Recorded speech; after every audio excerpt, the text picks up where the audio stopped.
Pak, terkait kasus pemerkosaan, Pak, informasi update-nya.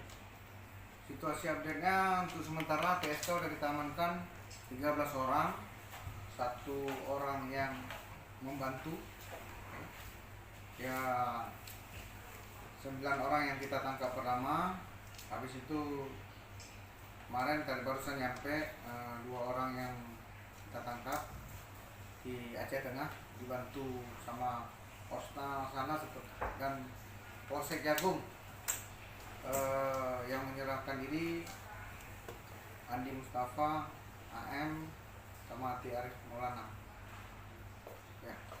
Pak. Yang satu lagi yang menyerahkan diri Andi Mustafa dan Irfan Novinda. Hingga saat ini sudah masih berapa lagi yang belum ditangkap? Tinggal satu lagi atas nama Denny alias Siden. Pak, ini kan atensi Presiden, Pak, terkait dengan kasus pemerkosaan, pelecehan seksual. Kira-kira sanksi hukumnya bagaimana, Pak? Sanksi hukumnya tetap kita kenakan sanksi yang seberat-beratnya. Bahkan kita komunikasi sama DPO untuk kita lakukan pasar berlapis. Tuh. Ya. Oh, untuk yang 1 orang tuh Pak yang melindungi korban itu seperti apa Pak? Kita tetap koordinasi sama DPO. Apabila cukup unsur, nanti kita akan gelar juga.